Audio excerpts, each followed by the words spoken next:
Doni no Rio, Cristiana Lobo e Gerson Camarote em Brasília. Vamos lá abrir a nossa primeira conversa dessa noite no Jornal das 10. Cristiana, Camarote, boa noite.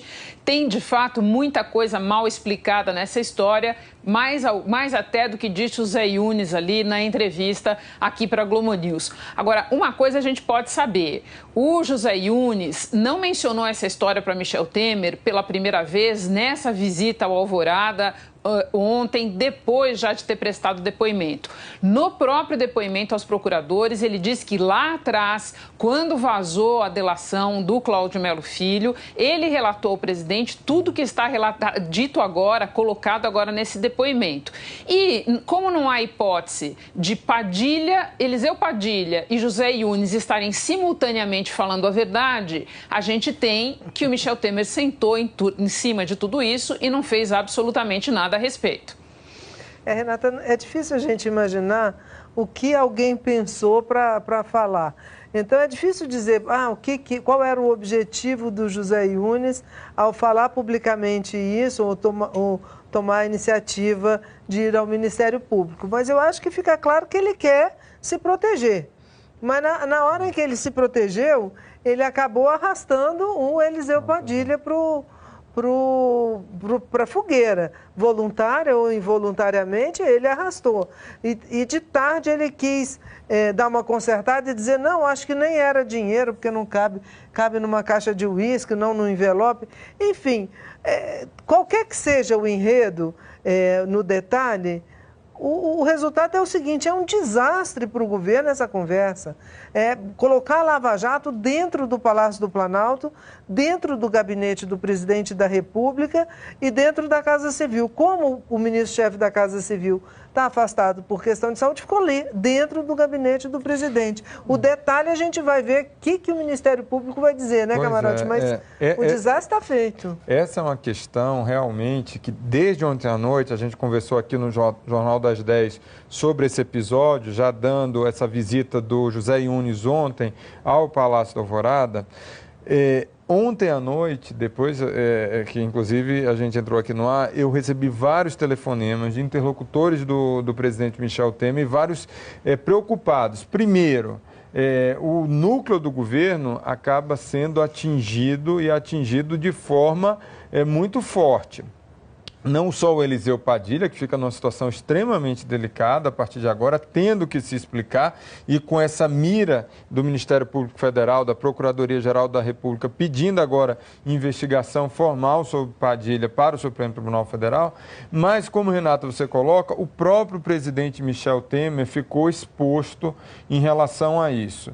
Os amigos mais, não tão amigos de 50 anos, mas alguns outros amigos, interlocutores do Temer, falam, poxa, mas o Yunes está sendo, na verdade, um amigo da onça, para você ver como causou mal-estar no Palácio do Planalto e nesse núcleo político mais próximo do Temer, esse depoimento do José Yunes. Ou seja, ele quis realmente fazer um movimento para se blindar, para se proteger em relação a essa investigação da Lava Jato, do Odebrecht, mas acabou com esse movimento atingindo o núcleo do governo e expondo o próprio presidente Michel Temer. Então, o pessoal agora está querendo baixar a poeira, mas com essa iniciativa da Procuradoria-Geral da República, esse episódio terá, sim, novos desdobramentos. E não é a primeira vez que surge o nome do Padilha envolvido nesse tipo de história mal contada, né? Se a gente pegar outros acusados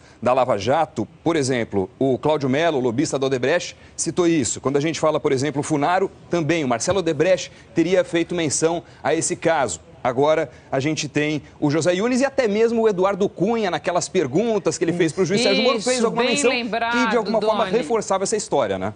Bem lembrado, Doni, para as pessoas prestarem atenção, tudo isso que está acontecendo agora praticamente segue o roteiro daquelas perguntas ameaça que o Eduardo Cunha fica formulando para o Michel Temer a partir da prisão em Curitiba. Vamos explicar, não formulando diretamente para ele, mas perguntas que o advogado dele gostaria que fossem respondidas por Michel Temer. Então isso é bem importante de você lembrar. Outra coisa que você falou, Doni, que eu acho bem importante, é o o nome Lúcio Funaro. E isso está muito na cabeça dos investigadores. Até aqui, se isso daqui fosse uma novela, se isso aqui fosse simplesmente uma história ficcional, Lúcio Funaro era um personagem que estava próximo simplesmente do Eduardo Cunha, associado principalmente e quase que exclusivamente ao Eduardo Cunha. Eu conversei com pessoas muito enfronhadas na investigação, Doni, e elas dizem que esse episódio traz o Lúcio Funaro para perto de outros personagens no entorno do Temer e, como disse a Cristiana, para dentro do Palácio do Planalto. Lembrando que o Lúcio Funaro está preso em Brasília, ele foi uma prisão peculiar, foi uma prisão decidida pelo Supremo Tribunal Federal. A defesa dele está tentando mover mundos e fundos para ele ser solto, aliás, como a do Eduardo Cunha, e existe, Doni, uma perspectiva de que ele venha a delatar. Isso daí é nitroglicerina pura. Pois é, e não tem saída muito simples nesse caso, né? Porque se a gente analisa que o governo pode continuar com o Eliseu Padilha no cargo, bem ou mal, a história tende a escalar e a bomba relógio fica no colo do Planalto. Lá atrás aconteceu com o ministro Gedel. Seguraram até o limite onde a situação se tornou insustentável. Por outro lado, se ele tira o cargo do ministro Eliseu Padilha, perde o foro privilegiado. O ministro e amigo próximo também do presidente Michel Temer. E vamos lembrar que o governo recentemente fez um movimento que gerou bastante polêmica, que foi o de nomear como ministro o Moreira Franco, em parte também, segundo as interpretações, para que ganhasse o direito ao foro privilegiado, né? Ô, Doni, você pegar isso daí, mostra a fragilidade desse núcleo duro. Se você lembrar, lá atrás, o ministro do Planejamento, Romero Jucá, caiu logo no primeiro momento ali no escândalo daquelas fitas, daquelas gravações do Sérgio Machado. Você já teve, como você bem lembrou, o próprio Moreira Franco.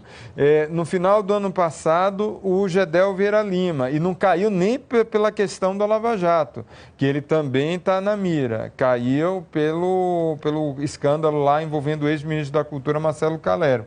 E agora, no foco, Eliseu Padilha. Então, assim, o que a gente vê é um núcleo duro do presidente Michel Temer, todo baleado, todo fragilizado e, mais do que isso, cada vez mais comprometendo a articulação política do próprio governo. Já se fala que Eliseu Padilha pode ou não voltar para o cargo em função disso. Então, é de se esperar aí os próximos dias, que pode coincidir, né, Renata e Doni e Camarote, com a divulgação dos textos, aí do conteúdo da delação premiada, que já vai ser aí na semana que vem.